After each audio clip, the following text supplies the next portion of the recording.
Selamat pagi. Kita biarkan live IG ini masuk dulu orang-orang. Kita biarkan rame sambil minum kopi. Selamat sore Indonesia. Selamat pagi dari sini. Kopi masih panas banget. Selamat datang di hari terakhir live comedy learning, tapi juga hari terakhir pre-order buku Pecahkan NYC.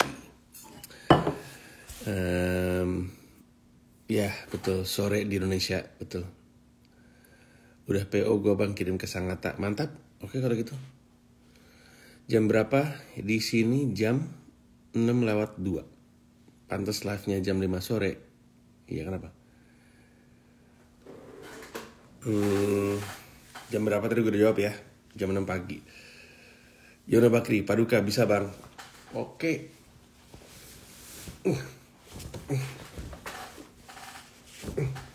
Kalau diminta sama Yono Bakri sang founder,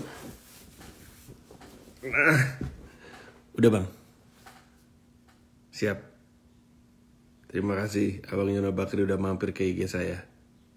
Untuk semuanya selamat datang. Ini adalah live comedy learning. Hari ini kita akan ngobrol sama 3 orang. Yang sekarang Uus, abis itu Abdur, abis itu Coki Pardede.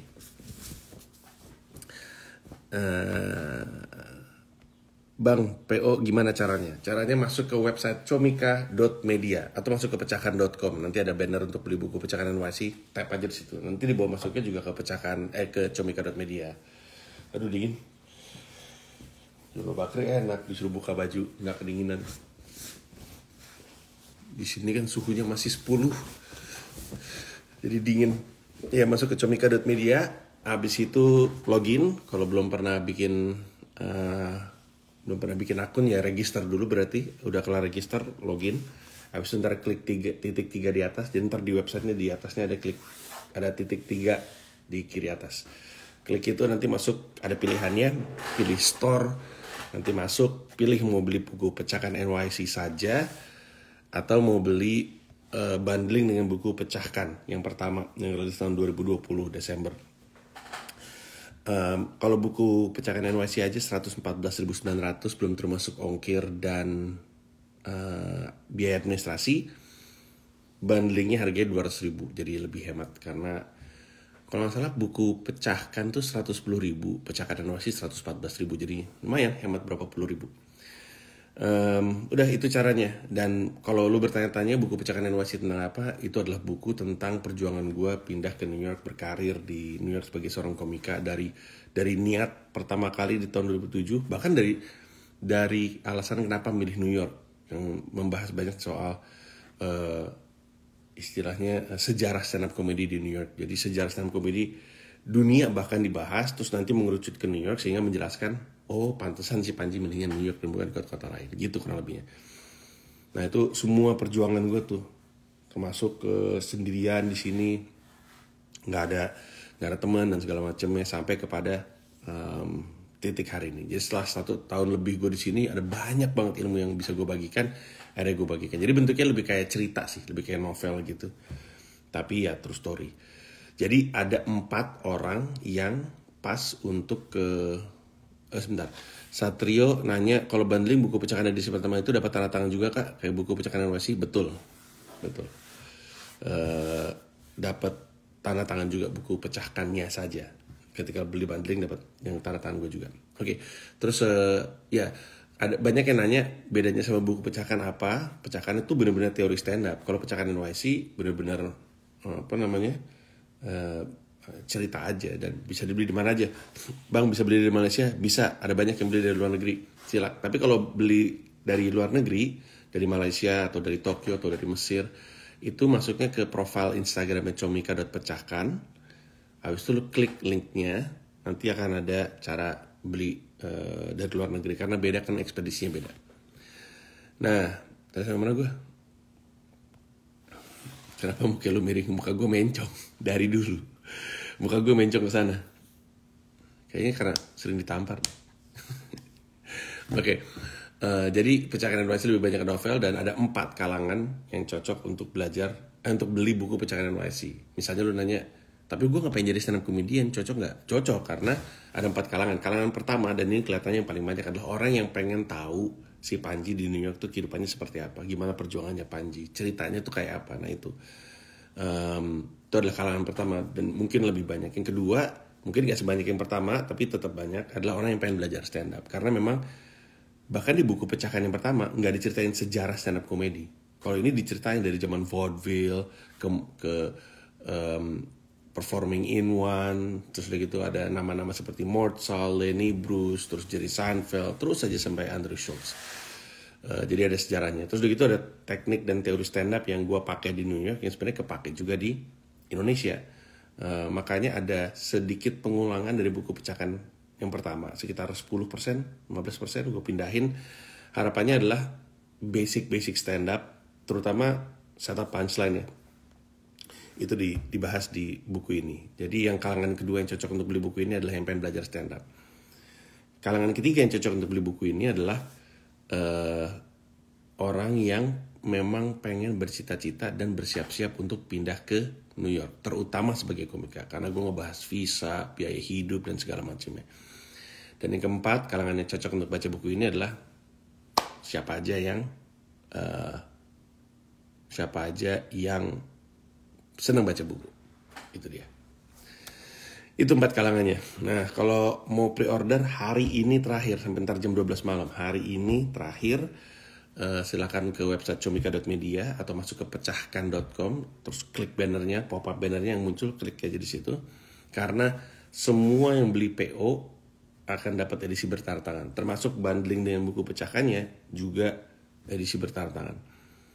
Terus bisa baca lebih dulu dibanding semua yang lain sebelum dibuka penjualannya untuk umum. Dan semua yang ikutan PO akan dapat gratis membership comika.id. Comika.id kan ya lu bisa nonton semua stand up comedy special gua dan ratusan komika lain di Indonesia. Terus biasanya kalau lu jadi member, semua katalog itu jadi harganya lebih murah. Kalau lu biasa beli 2-3 sebulan, itu sangat menguntungkan sekali menjadi member. Nah, biasanya jadi member kan ada biaya membershipnya. Kalau lu PO, gratis. Gitu ya. Sambil nunggu Uus juga tadi gue WhatsApp gak nyaut-nyaut, tapi orangnya gitu mulu ya. Kalau lewat dari PO itu udah normal ya harganya, atau limited edition. Kalau lewat dari PO harganya tetap sama, cuman bedanya ketika lo beli PO dapatnya edisi bertantangan dan bisa baca lebih dulu gitu. Kesel dah kalau ada yang nanya, bang capek nggak live mulu? Gue malah nggak tahu ada yang nanya itu. Ya, nah kalau mau live sama gue, kalau mau nanya sama gue, nanya sama Uus, semua pertanyaannya harus berkaitan dengan entah Pecahan NYC atau kepindahan gue ke New York, atau nanya sama Uus terkait topik yang akan kita bahas. Nah, kalau mau nanyanya ke question box, jangan di kolom komentar nanti ya, terutama pas live sama Uus. Enak banget. Enak banget. Nanti ketika live sama Uus, nggak perlu nanya di kolom komentar karena nggak kebaca sama gue. Lu nanya di question box. Kalau di question box gue bisa nemuin. Dan kalau gue bacain, nanti satu yang paling oke kan dapat diskon 50%. Yang live sama Joshua Palet belum muncul di feed ya. Nggak bisa muncul di feed karena live-nya dari IG-nya dia. Habis itu dia gue arahin untuk save, bingung. Jadi serba susah. Bang OOT, anak sekolah di public school atau private school? Gratis nggak kalau sekolah di public school? Anak gue sekolahnya di public school. Gue bahas juga kalau di buku Pecahan NYC. Dan gratis sekolahnya. Bang, hoodie lu kenapa gak ada talinya? Lepas pas lagi laundry. Bang, udah bisa adaptasi sama makanan di sana? Wah, adaptasi di sini mah gampang. Gampang. Uus orangnya sering ngaret ya, lumayan. Main basket juga. Main basket waktu itu jam berapa ya, gue lupa. Pokoknya misalnya kalau main basketnya misalnya jam 4 sampai jam 6, dia datang jam 5 kalau gak salah. Apa setengah 6 dia datang. Ya, begitulah karakter kawan saya. Eh, Hari ini nggak open mic. Hari ini sebenarnya dari kemarin nggak open mic karena anak gue masuk rumah sakit. Jadi selama seminggu gue ke rumah sakit. Beberapa hari pertama malah gue nginep di rumah sakit. Setelah itu gantian sama Gamila jagain Shira yang masuk rumah sakit. Bang Panji nanti ditaruh sorotan atau enggak? Mau ikut nonton live tapi ke Pondok Kerja. Ya nanti akan gue save di profile gue. Semuanya di save kok. Semua live comedy learning di save di profile gue dan di save di Comika.pecahkan. Jadi lo bisa temuin di feednya. Cuman Joshua Palet doang yang enggak, karena waktu live dari gue dia nggak bisa live di gue. Akhirnya dia live di Instagram dia, terus gue mampir ke dia. Nah karena live-nya di Instagram dia, yang bisa nge-save dia, tapi dia nggak tahu caranya. Nggak ke-save, ya udahlah. Mau gimana lagi? Uus sudah hadir. Oke, sebelum kita masuk sama Uus, hari ini topik kita dengan Uus itu adalah soal membangun pertemanan dengan sesama komika. Kenapa ini penting dan kenapa Uus? Nanti gue jelasin. Tapi jadi waktu gue pindah ke New York, kan gue nggak punya teman sama sekali di sini. Gue jatuhnya kayak anak komunitas yang kalau open mic sendirian gitu, celingak-celinguk di pojokan. Karena gue nggak kenal siapa-siapa.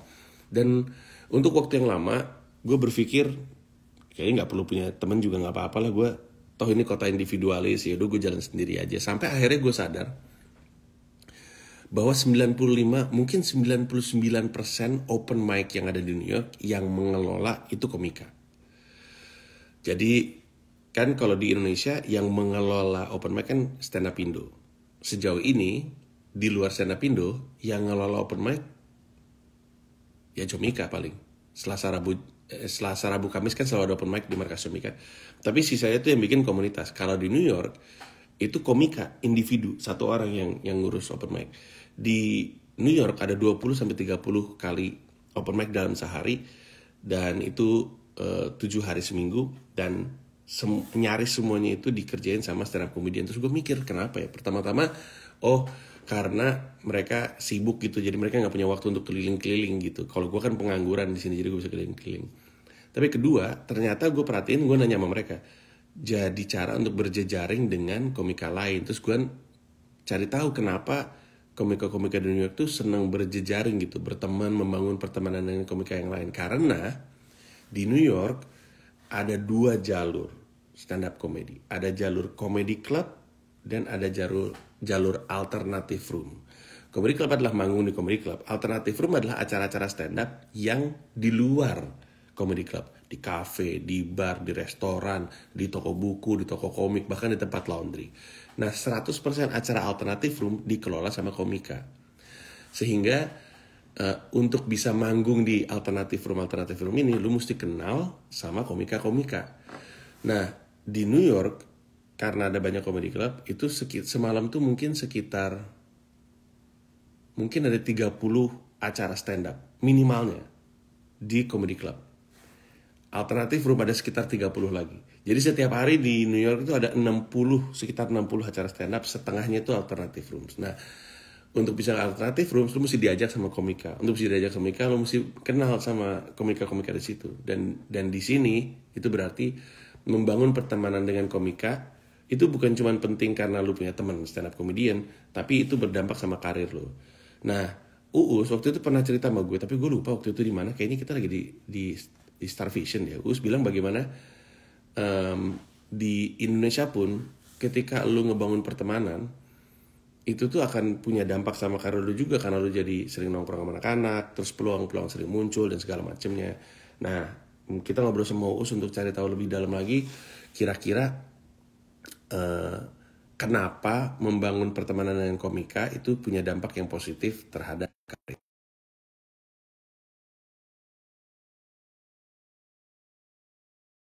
Aja.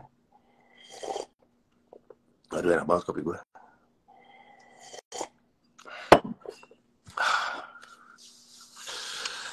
Ih,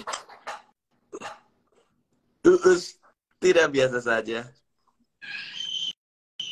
Ih. Kok kumisan gitu, Uus?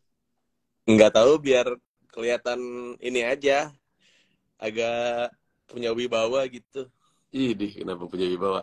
Teman-teman yang menyaksikan Uus ini satu-satunya teman gue yang pernah ke rumah. Betul sekali.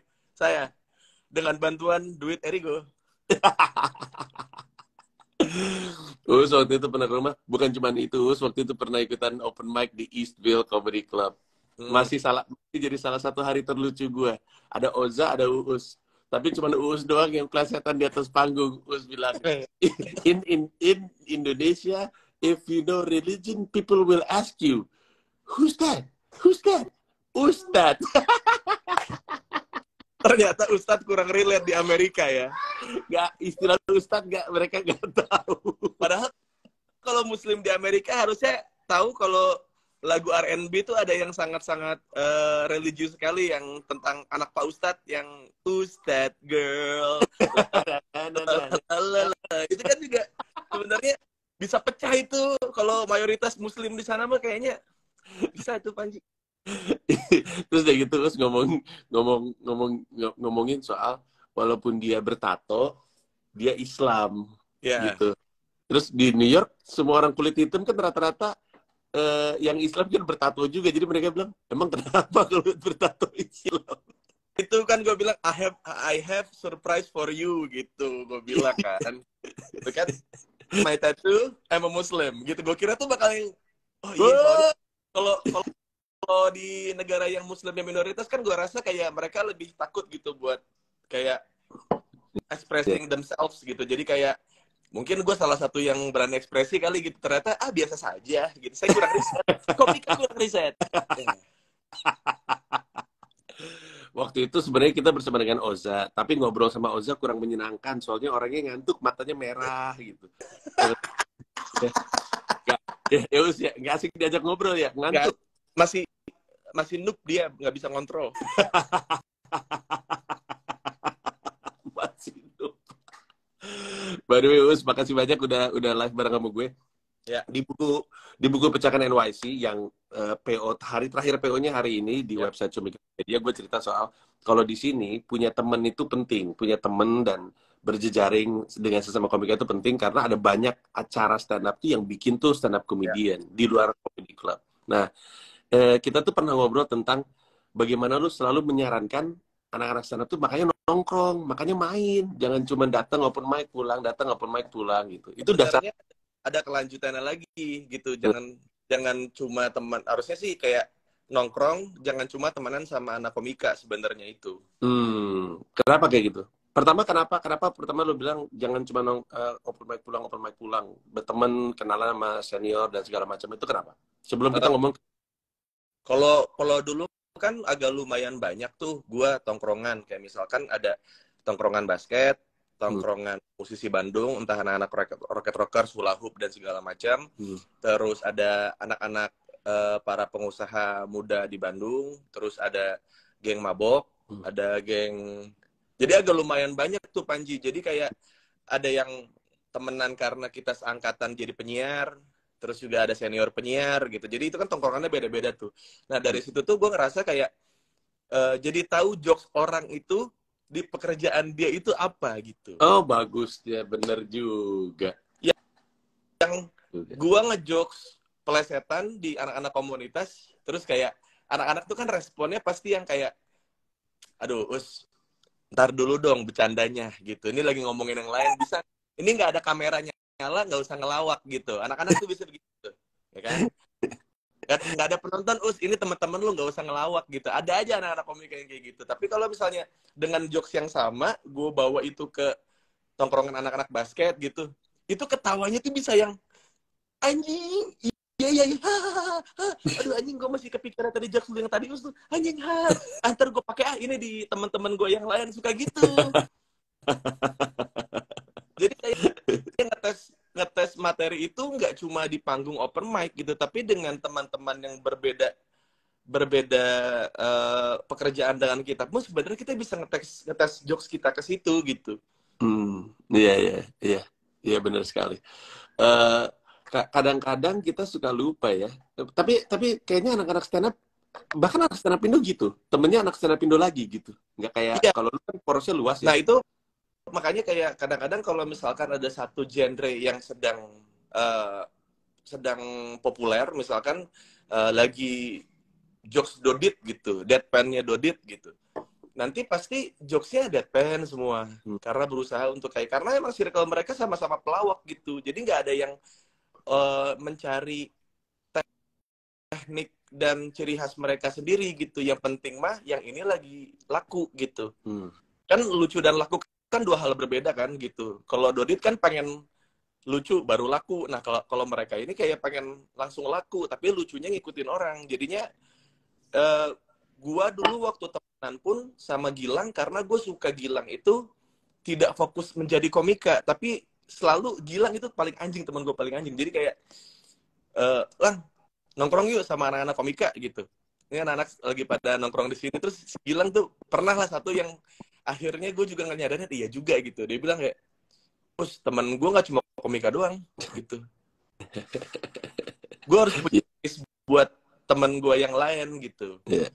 Nah yang kayak gitu-gitu tuh ternyata oh iya ya bener juga. Jadi kayak teman-teman yang di zona komika, anak komunitas pun jadi kayak mikir kayak si Uus datang selalu pakai bawa materi baru gitu. Padahal materi baru gue itu sebenarnya bukan materi baru, tapi jokes gue di tongkrongan lain gitu. Iya, iya. Kadang-kadang orang yang lagi belajar stand up tuh suka lupa bahwa untuk punya joke dia tetap mesti jalanin kehidupan pada intinya kan. Iya. Itu. Iya. Kalau dibilang oh gue cinta stand up, habis itu hidup jadi stand up, dia nggak punya hidup diceritakan gitu. Iya, bener. Jadi kayak mungkin dulu saran gue kalau di komunitas Bandung adalah jangan meninggalkan pekerjaan lu demi menjadi stand up comedian. Kalau itu bisa menghasilkan kayak belum berada di posisi harus memilih antara dua pekerjaan ini, tuh jangan lepasin pekerjaan awal lu gitu. Karena ini tuh gudang premis lu. Pekerjaan itu gudang premis lu yang akan mendefinisikan lu di atas panggung gitu. Tanpa pekerjaan lu yang ini tuh lu nggak bakal bisa punya materi di sini gitu. Ya. Kecuali lu, wah ini sudah menghasilkan banyak nih, sudah mulai melebihi ini, ya itu lu boleh lah ditimbang salah satu. Tapi kalau buat masih merintis jangan dulu deh gitu. Ya, itu pun kalau misalkan lu udah punya menghasilkan dari yang ini, untuk tidak punya yang ini nanti akan jadi dari tebel. Gua rasa masukan lu tetap punya kehidupan lain di luar stand up lah yang membuat kita bisa relatable. Kalau misalnya hidup kita sukses, terus udah gitu banyak duit, terus hanya di diri kita sendiri, terus stand up kita jadi nggak relatable. Gue inget salah satu specialnya Kevin Hart favorit gue, itu yang tahun berapa gue lupa judulnya Laugh at My Pain. Itu tentang dia nggak punya duit, kartu kredit decline. Itu kan masih relatable sama kita. Terus dia punya special lagi, gue lupa yang mana judulnya, ngomonginnya soal tinggal di mansion yang ada di suburb, terus rumah diganggu sama rakun, terus orang ini jauh banget sama gue gitu. Jadi punya temen, tetap punya temen, entah itu di lingkungan kantor atau lu kayak di lingkungan basket atau radio, itu sebenarnya ngebantu kita tetap relatable gitu. Dan mungkin artis yang sudah pada kaya banget gitu di Hollywood gitu, mereka tuh selalu apa nama sebutannya yang kayak di rumah mereka tuh komplit dari yang namanya jogging track, tempat berenang, ada taman gede, ada tempat main game khusus gitu. Jadi mereka itu pengen hidup normal seperti yang lain gitu, seolah-olah mereka ada di luar gitu. Kayak misalkan dulu gue sering jogging nih sebelum bikin materi gitu. Terus pas udah terkenal, jogging tuh jadi yang gue lihat tuh fake gitu. Jadi yang orangnya harusnya misalkan lagi kasar sama orang, gara-gara ada artis yang ngeliat, lu ngapain nih gini, kok nih lu bully gitu. Bang Kevin Hart, enggak ini mah teman saya, jadi fake gitu. Padahal dulu itu waktu lu belum terkenal, lu lagi jogging ngeliat begitu tuh lu coba perhatiin bener-bener tuh, nah ini jadi premis nih gitu. Ini tuh hal yang ada di sekitar kita nih gitu. Iya. Gua rasa itu lazim di kalangan orang kaya yang, aduh ini ngomongnya susah banget ya, tapi intinya berusaha untuk tetap punya kehidupan normal, tapi itu tetap nggak normal kalau itu dilakukan dalam lingkungan. Itu makanya. Iya benar. Itu kelas Dia sampel-sampel dunia ditaruh di rumahnya dia. Biasanya yang kayak gini-gini suruh panggil teman-temannya ke rumah biar ramai, karena dia punya semuanya, tapi nggak ada manusianya gitu kan. MTV Crib, lu lihat deh. Lu kalau nonton MTV Crib, itu rumahnya Lil Bow Wow, siapapun yang pernah direkam di MTV Crib, rumahnya itu pasti ramai sama temennya. Iya, iya, bener, Seperti bener. itu, maksudnya kayak Kevin Hart pun ya temen baiknya pun akhirnya dibawa sebagai yang nggak tahu job desk-nya apa, yang penting lu ada deh samping gua buat ngobrol gitu, Iya, betul, sampai segitu. betul, betul. Semuanya di akal-akalin sama dia. Lu yang jadi tukang cukur gua, lu jadi penulis gua, tapi sebenarnya itu semuanya teman-temannya dia, betul, betul. Iya, itu. Iya. Sebenarnya sih pada akhirnya Kevin Hart tahu bahwa joke-nya tuh datang dari tongkrongan. Karena dia sibuk, tongkrongannya dibawa. Gitu kurang lebihnya kan. Iya. Dan yang menurut gua jadi panutan soal seperti itu dan sudah melakukan itu duluan, bahkan bukan di komika, Bang Panji. Oh, siapa? Bang Komeng. Oh, Komeng. Jadi Bang Komeng itu kalau misalnya dia lagi brainstorming, itu kan temen-temen dia yang pelawak-pelawak kan suka pada ikut sama dia kan. Jadi mereka itu ada, ini sih gue tahu dari Calontong waktu itu cerita gitu. Jadi kayak anak-anak tuh semuanya dikumpulin sama dia, ditaruh di satu ruangan, terus mereka entah bawa bacaan koran atau buku atau apa gitu. Terus mereka mulai buat saling ceng-cengan gitu berdasarkan apa yang mereka baca gitu. Yang kayak yang kayak gitu-gitu. Nah itu tuh kayak diksi-diksi lucu itu tuh dikumpulin satu-satu gitu. Iya, iya, iya. Kalau misalnya kita nyari komedi itu sendirian nggak bisa ternyata. Iya, iya, betul sekali. Ya, aduh bagus banget. Jadi sebenarnya dipikir-pikir membangun pertemanan itu bukan cuman A, membuat kita relatable, B, membantu kita dalam penulisan joke karena lebih natural kalau lucunya datang dari teman-teman. Ya. C juga ada kaitannya sama kesempatan dan peluang-peluang juga ya. Di Indonesia juga kayak gitu kan. Ada banyak kesempatan yang datang karena sering nongkrong, terus kita jadi kenal dia, terus kita jadi lebih tahu jokes-jokesnya dia, akhirnya kesempatan-kesempatan itu ditawarin. Terutama minimalnya selingkup Sun gitu ya. Ya. Ya betul sekali. Walaupun Sun sekarang agak jarang sih, tapi minimalnya kayak gitulah lingkupnya ya. Ya, jadi kayak mungkin kalau misalnya apa ya, ini kalau ngomongin pertemanan itu, jadi nantinya ketika kita mendapatkan sebuah benefit dari pertemanan itu, nanti kita dibilangnya the power of orang dalam kan. Yang kita nongkrong sama siapa gitu, terus tiba-tiba ternyata teman yang kita ajak nongkrong nyaman sama kita dan kita tidak tahu pekerjaan dia apa. Kayaknya kalau di Indonesia tuh kayaknya kalau nanyain hal-hal yang sensitif itu sebenarnya lebih sensitif nanya kerjaan dia apa tuh, kayak di Indonesia tuh kayak, bener gak sih? Bener gak sih? Kayak lu bisa nanya kayak, agama lu Kristen ya? Bisa gitu. Kayak, lu Batak ya? Bisa. Tapi kalau, kerjaan lu apa? Itu tuh kayak sensitif banget gitu di Indonesia gitu. Jadi kita lebih ke temenan dulu, baru tahu tuh kerjaan dia apa. Biasanya kan kayak gitu. Nah, betul. Dari yang udah gue lewatin, biasanya tuh kayak, ya taruhlah salah satu yang paling jelas itu vibe. Vibe. Kan gue juga ada tongkrongan para tukang tato nih. Sering lah nongkrong ke situ, terus kayak ya ngasih sesajen buat tongkrongan dia gitu, segala macam gitu, main kemana gitu, ngobrol, ketemu sama tukang tato artis lain gitu. Terus kayak ada orang vibe waktu itu nanyain kontak gua tuh nggak ketemu kontak gua gitu, mau kontak buat YouTube gua.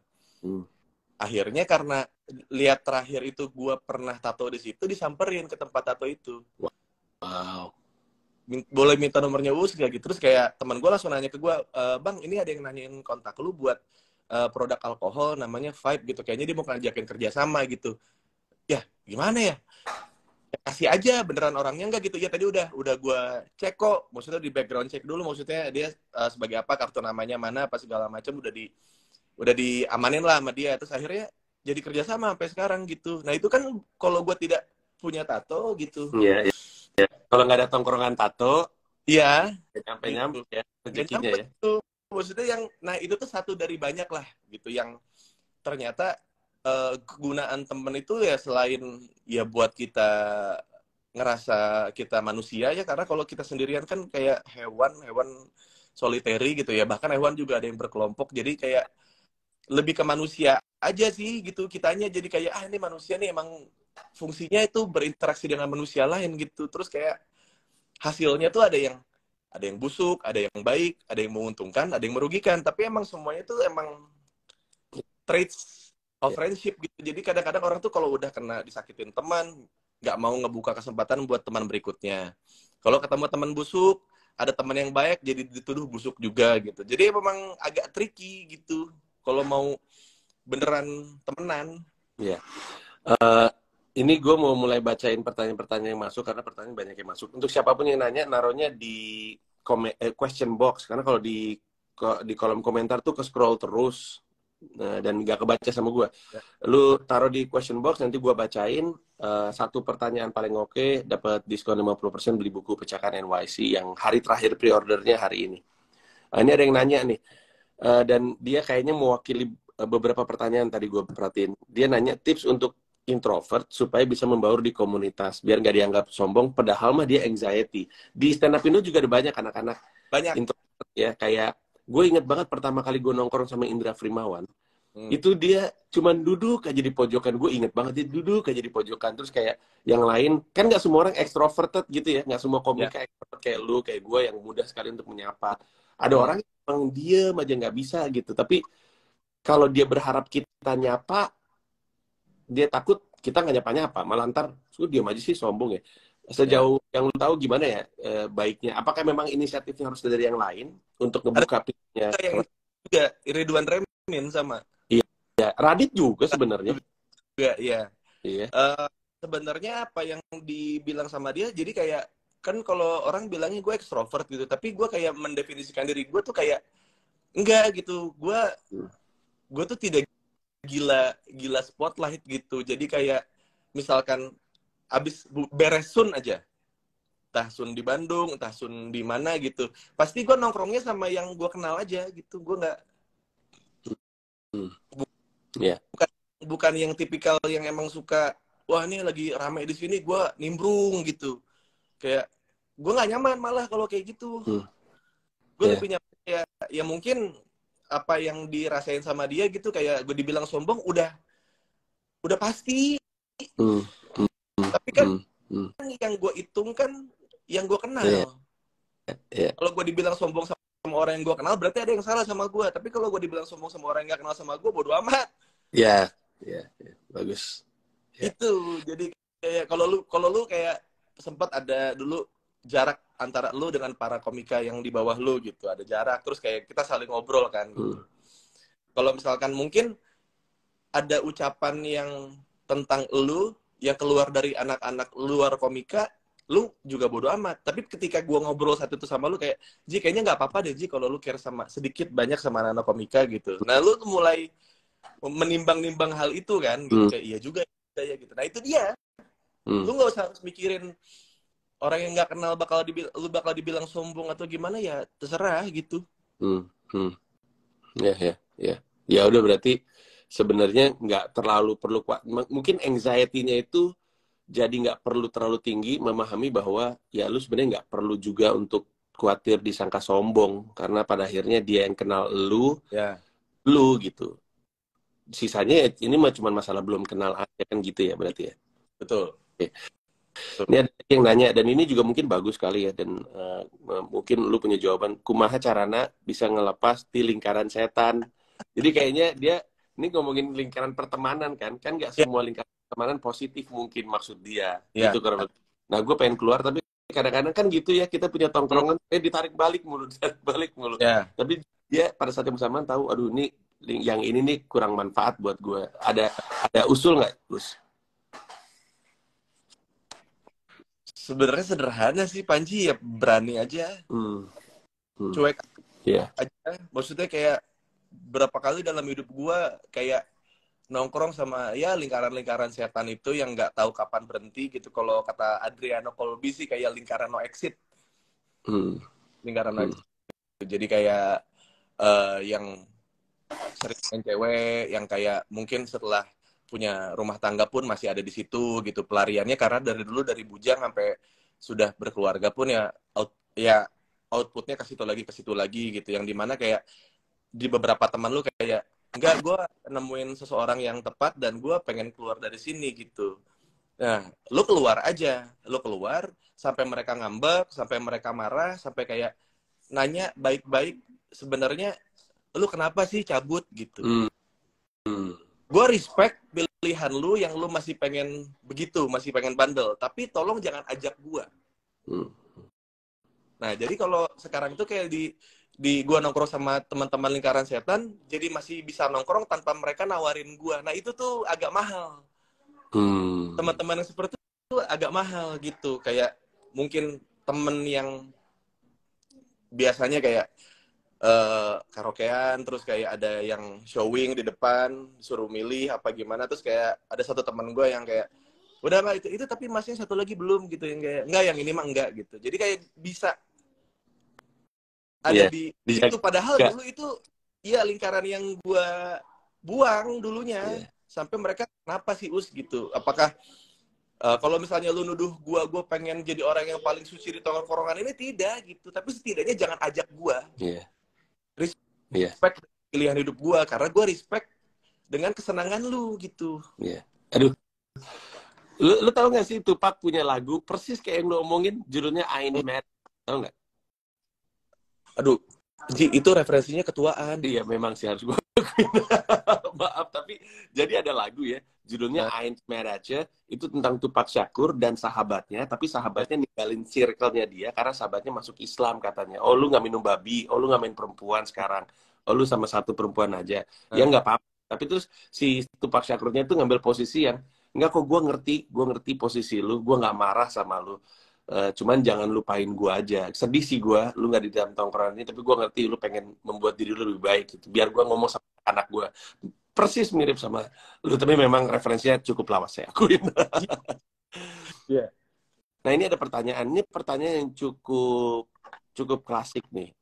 Ada kaitannya sama joke writing. Dia bilang gini, Martin Andreas Bang, kan katanya pekerjaan itu gudang premis, sedangkan gue kerja cuman admin kantor UMR biasa. Kalau dari sisi gue, justru karena lu kerja cuman admin kantor UMR biasa yang membuat lu unik, karena lu lebih relatable sama orang. Marcel Widianto itu waktu pertama kali muncul dan ngomongin banyak soal miskin, itu bukan cuman relatable sama banyak orang yang ada di strata ekonomi sama dia, tapi orang-orang kaya. Kan Marcel kan laku banget dan kena banget di kalangan orang-orang Cina kaya-kaya ya, karena orang-orang itu kayak, oh gini kehidupannya orang-orang miskin di Priok gitu. Jadi justru jadi menarik. Kalau Uus mungkin punya jawaban beda atau lu setuju? Ya sebenarnya tergantung sih, maksudnya kalau misalnya lu bahkan takut untuk liar di kepala lu, untuk beropini di kepala lu, taruhlah gitu, karena lu mendefinisikan diri lu sebagai seorang inferior di kantor karena lu cuma admin gitu. Dari situ aja lu untuk berpikir sesuatu untuk kayak, yang ini coworker gue nih, teman kantor gue sebenarnya sih tiap hari itu dandanannya nggak matching, jadi nggak keluar di kepala lu. Karena lu sudah mengecilkan diri lu sendiri di dalam badan lu itu gitu. Jadi kayak lu untuk exploring sesuatu hal yang sedikit berbahaya gitu, balik lagi ke kayak, saya inferior, saya cuma admin kantor gitu. Padahal mah tidak apa-apa. Si ibu ini ya udah mah gemuk gitu. Terus kayak pakai baju tuh ngetat mulu gitu. Ini temennya nggak ada yang ngasih tahu apa gitu. Kayak yang kayak gitu-gitu kan sebenarnya ada di kepala kita gitu. Kayak body shaming itu hampir tidak mungkin di stop karena ada kepala kita gitu yang selalu berpikir seperti itu, yang liar seperti itu gitu. Dan ketika lu sudah bisa berani, seenggaknya tidak diungkapkan tapi sudah ada di pikiran gitu, ya sebenarnya itu sudah jadi gudang premis banget. Kelakuan orang yang datang, klien kayak gimana, bos berapa tipenya gitu. Iya. Gue rasa keresahan banyak orang itu, terutama dalam konteks pertemanan, itu sedikit banyak menggambarkan merekanya juga belum terlalu memberanikan diri untuk ngebuka pertemanannya anyway. Ini soalnya pertanyaan banyak banget soal anxiety dan takut ngobrol sama orang, takut ketemu sama orang, Ya. takut nggak disukain, takut dianggap nggak asik. Ini banyak banget di sini. Gue ketemu orang random namanya Bintang waktu gue kemarin lagi 1 tahunan bar gue yang di Kuningan, di Toreka Izoku. Terus kayak tiba-tiba dia nyamperin gue, ya itu kan lagi pada party lah gitu. Tiba-tiba dia nyamperin gue lagi di luar, gue lagi ngadem karena di dalam tuh padat banget, ada sekitar 100-an orang gitu di ruangan itu. Terus kayak dia nyamperin gue, "Bang, gimana sih caranya biar kita diterima di tongkrongan gitu?" Terus gue bilang kayak, ya nggak harus asik untuk bisa fit in di tongkrongan. Gue bilang kayak, lu menjadi pendengar yang baik pun lu bisa ada di tongkrongan. Kenapa lu harus milih yang asik? Bagus. Iya bener sekali. Iya, Bahkan karena orang bilang asik di tongkrongan pun bukan dia yang dari awal sudah mempersiapkan diri. Gua kayak apa namanya? Gua siap nih buat jadi asik gitu. iya. Gua Iya.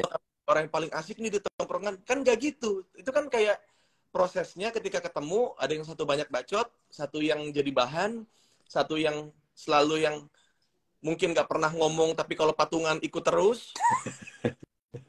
Tapi dia gak minum dan dia tidak ngobrol juga. Yeah. Ada tim hehe, Yeah. ada tim yang atau kenapa tiap kali datang bawa masalah perempuan kan. Jadi role tongkrongan mah sebenarnya nggak harus sama, nggak harus yang supaya yang asik di tongkrongan, nggak harus. Iya. Sebenarnya ini juga menggambarkan, lagi-lagi menggambarkan orang-orang introvert ini, karena asik di mata mereka adalah banyak ngomong, padahal kan enggak juga ya. Iya. Ya. Jadi itu adalah ide teman asik di benak introvert. Padahal mah sejujurnya teman asik itu sebenarnya cuma teman yang ya udah baik aja gitu. Lu nggak mesti ngomong. Lu bisa diam. Bener tadi kata Us tuh tadi lucu banget. Hampir semua pertemanan tuh selalu ada satu orang yang sebenarnya nggak pernah banyak ngomong, tapi giliran apa PT-PT gitu, giliran saweran ikut gitu. Padahal dia ngomong nggak pernah, nyaut nggak pernah, Terus kayak nggak terlalu aktif. ada yang misalkan kita mau jalan-jalan ke puncak gitu, ya kan? Dia di grup nggak ngomong. Waktu kita merencanakan mau ke puncak juga dia tidak ikutan ngomongin apa-apa. Tapi pas kita ketemuan di meeting point, ada dia. Iya. Lah, lu ikut gitu. Ikutlah katanya. Tapi kan lu gak ngomong apa-apa gitu. Ya ada yang tipikal seperti itu, ada gitu. Mungkin Angie ya, kenapa pengen yang jadi asik, karena di satu tongkrongan itu pasti ada yang misalkan yang kita mau berangkat kemana, terus kita sudah nyampe di destinasi, taruhlah kita udah sampai puncak gitu ya. Terus kayak, wah kalau ada Panji sih asik sih. Gitu. Terus kayak yang lain tuh kayak, kan ada kita. Iya. Aduh, iya bagus. Itu. Ya, kan ada kita. Iya. Aduh, bagus banget. Itu sebenarnya menjawab pertanyaan yang ini nih. Ini ada yang bertanya, gimana kalau abis open mic nggak bisa nongkrong karena nggak boleh sama istri? Ya sebenarnya nggak apa-apa juga. Lu kan nggak mesti jadi anak nongkrong untuk kemudian jadi teman asik kan? Ya. Lu kan bisa jadi yang memfasilitasi. Mungkin misalnya dalam grup WhatsApp-nya itu semua orang tahu lu jarang nongkrong. Kayak gue deh, kalau gue habis main bola Berdebah FC, anak-anak tuh habis main bola tuh pasti makan dulu, sarapan di mana segala macam. Kalau gue pengen balik sebelum anak-anak gue bangun, sebelum Gemina bangun. Anak-anak udah tahu itu, jadi mereka nggak pernah mempermasalahkan, nggak pernah bilang si Panji nggak asik. Kenapa? Karena ketika Panji lagi di situ, Panjinya juga present gitu, Panjinya juga ngobrol dan segala macamnya, memfasilitasi. Dan ketika gue cuman bisa memantau lewat sosmed, gue juga ikut aktif di situ. Dan anak-anak ngerti anyway gitu, karena baik atau tidaknya kita sebagai teman tidak dihitung dari berapa jam kita ada di sekitar mereka juga kan sebenarnya gitu. Iya. Jadi ya mungkin kalau kayak anak teman kita udah 3 gitu, terus kayak lu masih tega gitu buat bilang ke dia kayak, ya elah baru jam segini, ya jangan. Maksudnya ya suruh pulang aja gitu. Yang awalnya pendiam, tolong dong lebih aktif lagi gitu biar tongkrongan kita rame lagi nih gitu. Paham guys? Misalkan si aktif ini, si asik ini tuh yang anaknya banyak gitu. Terus akhirnya dia jadi jarang nongkrong karena ada keperluan lain, ada prioritas lain di hidupnya. ya udah yang lain jangan ngarep si asik nongkrong terus, ya lu jadi asik aja, jadi si asik aja gitu, gimana? Iya, iya, iya benar. Karena orang ini yang paling sering dilupain. Dalam satu tongkrongan, hidup kita semua kan naik terus nih, numbuh terus, ya kan? Dan memang ada yang bukannya nggak numbuh terus ya, tapi hidupnya tuh artinya yang lain udah pada berkeluarga, dia masih memilih untuk belum, yang lain udah punya. Nah ini satu nih anak gue, Dipo. Dipo, temen ayah Om Uus, ya. Lagi siap-siap Om Uus mau sarapan, terus mau sekolah. Oh, subuh di sana ya? Sekarang udah jam 7:04. Oke. Kamu hari ini berangkat jam berapa? 8:45. Masuknya sekitar jam 9:30, 9:15. Iya, jadi ada teman-teman yang udah nikah, ada yang udah punya anak, jadi dan ada yang belum. Ya. Dan yang belum itu kadang ngerasa dia ketinggalan, tapi kadang juga ngerasa dia ditinggal gitu. Kayak, oh teman-teman mana nih, udah nggak asik lagi sekarang. Kan di sosmed kayak gitu tuh. Ah teman-teman pada ninggal, padahal ya temen lu punya hidupnya berubah terus gitu, dan ya kita apa namanya mesti terima-terima aja. Apalagi tongkrongan laki-laki, Ji, maksudnya kayak ya mungkin waktu kita zaman dulu muda hahi kita tidak pernah tahu sebenarnya keluarganya itu punya masalah finansial yang cukup berat gitu. Terus kayak ada mungkin teman kita yang dulu hahi terus tiba-tiba ngilang gitu aja karena dia fokus buat kayak ngambil kerjaan lebih dari satu karena ibunya lagi sakit keras. Atau mungkin ya tiba-tiba orang tuanya bercerai gitu. Terus yang kayak gitu-gitu tuh kan laki-laki tuh lebih banyak jawabnya kan gitu. Ya, bener. Buat teman-teman yang kita ngerasa kayak asli nongkrong gitu, tapi di sisi lain dia menjadi anak yang bertanggung jawab, kan harus sebagai teman kan kita senang ya. Bener. Padahal tanggung jawab itu bener. Tongkrongan kayak kadang-kadang aja kasbon minta kita yang bayarin gitu, tapi pas dia ngurus ibunya kok kayak nah ini nih dia keluar nih sisi dia yang lain gitu. Ya, benar sekali. Benar, terutama pas bagian lu bilang kadang itu tempatnya si laki-laki yang berperan soalnya di beberapa tempat. Iya, betul. Ya. Nah, ini ada lagi pertanyaan dari Richard Marks. Penasaran kalau sering reach out ke beda circle, gimana Bang Panji atau Bang Uus mengendalikan energi atau waktunya? Karena kayaknya kadang capek nggak sih, salut. Nah, Uus mungkin punya jawaban. Kalau gue berteman itu kayaknya nggak pernah terlalu terasa capek, karena gue juga tahu nggak perlu dipaksain gitu. Tadi sebenarnya dalam obrolan udah sempat keungkit. Jadi kayak, wah udah mau akhir minggu, gue belum sempat ketemu sama circle yang basket nih. Kesana nggak enak soalnya, ntar takutnya disangka. Kalau emang temen mah mereka ngerti. Kalau emang temen, jadi akhirnya juga lu nggak capek karena merasa harus absen. Karena mereka akan mengerti anyway. Jadi makanya nggak pernah benar-benar terlalu capek. Karena kita punya waktu untuk sendiri dan teman-teman juga ngertiin gitu. Kayak tadi Us cerita soal Gilbas yang bilang, temen gue kan bukan cuma anak stand up. Kalau gue ngilang di stand up kan berarti kan gue tidak ngilang di tempat lain gitu kurang lebihnya. Iya, betul. Iya. Ada tambahan Us mungkin? Sama sih. Maksudnya nggak bisa kita kayak pikir kayak waktu dulu tuh kita tuh nongkrong itu karena kita tidak ada pekerjaan lain gitu, karena kita emang tenaga kita datang ke tongkrongan tuh emang 100% habis di situ gitu. Kalau akhirnya lu punya karir, lu punya prioritas lain untuk kayak nafkahin orang tua dan istri dan anak atau mungkin saudara-saudara dan segala macem, gua rasa kalau emang temen lu tuh emang paham gitu apa yang sedang lu coba buat perjuangin gitu. Jadinya kayak lu datang itu, ini pertemanan yang sebenarnya agak lumayan lumrah kalau akhirnya ini adalah circle terakhir dari semua pada ngilang-ngilang, ini yang paling kuat nih misalkan gitu. Kayak lu datang duduk tuh kayak minum dulu aja. Nih, minum dulu. Terus kayak ini nggak ada bahasan apa gitu. Nggak usah sosok nyari topik, udah santai dulu aja gitu. Iya gitu, kayak minum gitu kayak oke nih mau dimulai aja nih gitu. Kayak gimana nih maksudnya gitu. Enggak, gue seneng aja kemarin gue ngeliat lu kemarin lu di story gini gitu. Kayak oh ya udah, kita dikasih waktu untuk ngecas dulu gitu kayak kayak waktu itu kita yang sebelum kita wawancara di Comika kan kayak santai dulu aja ya, kayak take your time aja dulu, santai dulu aja gitu, kayak ya karena lu tahu gue habis dari jalan ke tempat lu itu nggak semudah itu trek ke sono gitu ya, mungkin macet mungkin apa, ya udah gitu, sampai akhirnya pas ngobrol jadinya bisa full tanpa harus baper, tanpa harus sakit hati atau gimana gitu, ntar gue dibicarain apa gitu. Satu hal yang orang sering lupa ya, dan ini mungkin akan jadi obrolan terakhir kita karena waktunya udah mau habis. Satu hal yang orang lupa, kan ada temen, ada tongkrongan. Walaupun si temen ini nggak ada di tongkrongan, itu kan bukan berarti dia nggak teman kita lagi. Karena kadang-kadang tongkrongan kita tuh emang ada musimnya, dan kita mesti terima aja.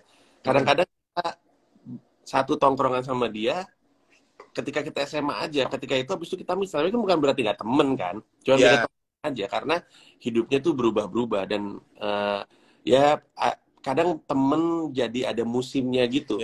Ada satu periode kita main, kan kita suka gitu ya, ada satu periode dalam hidup kita rapet banget sama dia, habis itu lulus kuliah terus pada mencar, terus jadi sedih, ya gue udah nggak pernah ketemu dia lagi. Ya sebenarnya dia masih temen lu, cuman dia nggak ada tongkrongan lu, karena entar lu nya berubah atau tongkrongan lu yang baru. Jadi sebenarnya nggak apa-apa juga, nggak semua temen harus bareng-bareng sama kita selamanya, guys. Betul. Tongkrongan bisa ganti-ganti tapi tetap temen gitu kurang lebihnya, ya nggak sih? Iya, jadi kayak emang ada teman-teman gue juga yang di PS gitu, yang suka main PS bareng sama gue juga sama kayak gitu. Jadi kayak gue tuh ngontak mereka ketika ada game baru doang, tapi ketika gamenya sudah tamat dan kita sudah sama-sama grinding, udah dapat equip yang bagus teh, ya udah bubar aja gitu. Tapi kayak pas ada game baru lagi gue ke mereka lagi tuh kayak, ya emang lu ketemu gue tuh kepentingannya ya kita berteman di sini aja gitu, bukan yang lain-lain gitu. Iya betul sekali.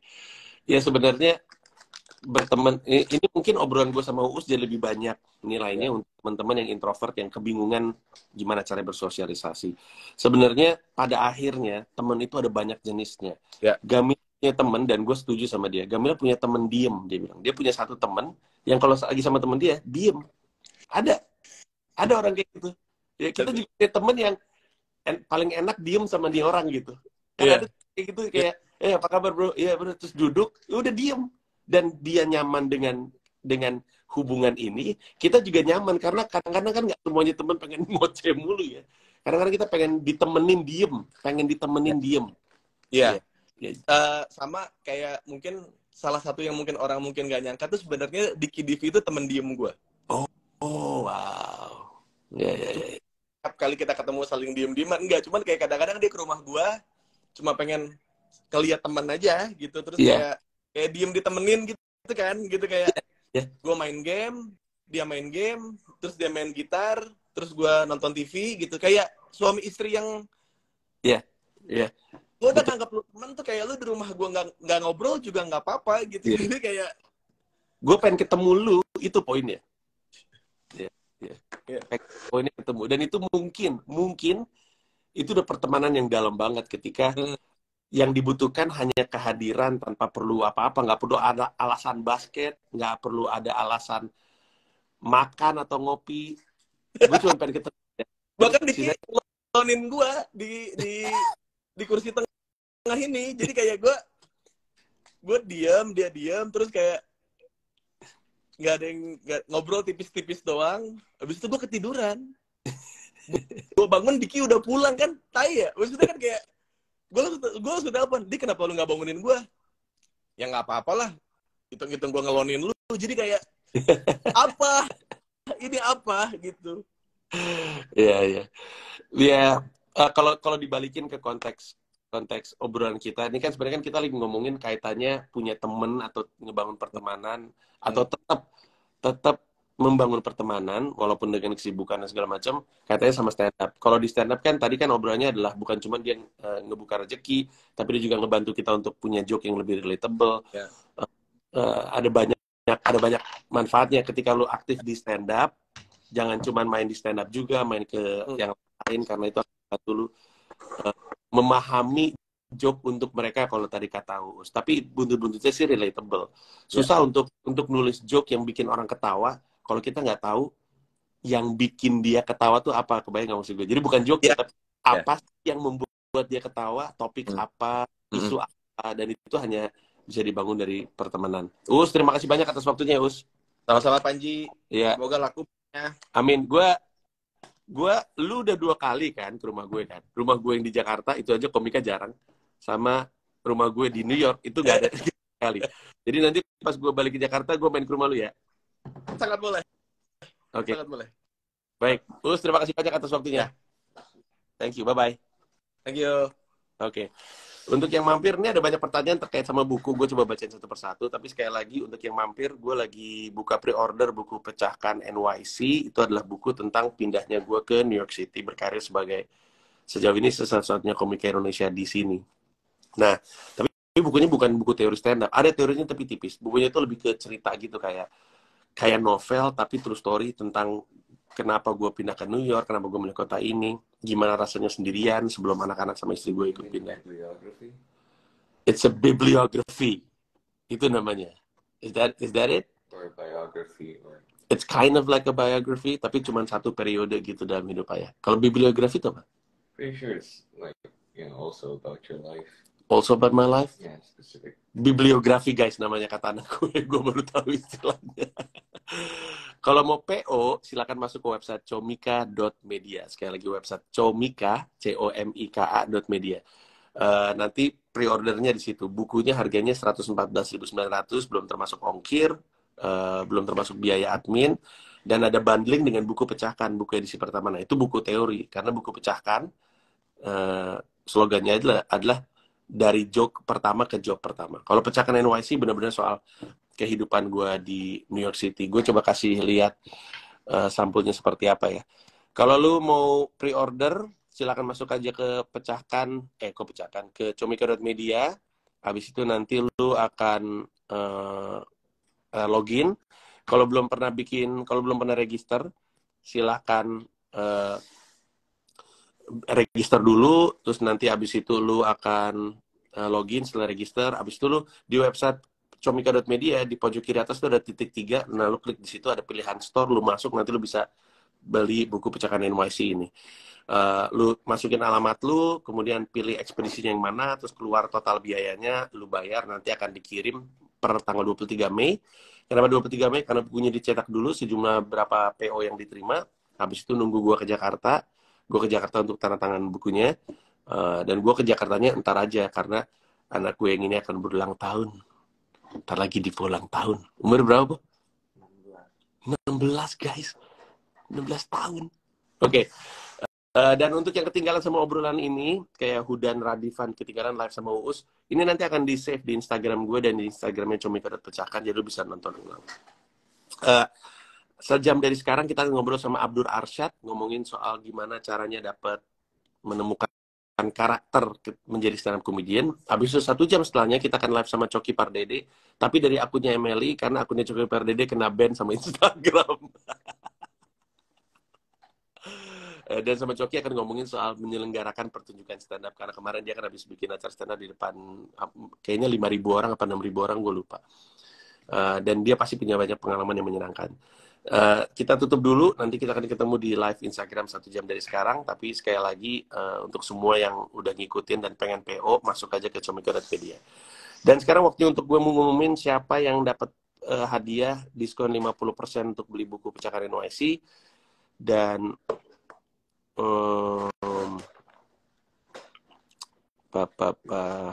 mungkin kita kasih pertanyaannya ke sini aja deh. Selamat untuk Small Cat to Pause. Small Cat to Pause. Lu mendapatkan diskon 50%. Nanti akan dihubungin sama teman-teman Pecahkan. Terima kasih. Kita akan ketemu lagi 1 jam dari sekarang. Ketemu sama Abdur Arsyad. Bye-bye.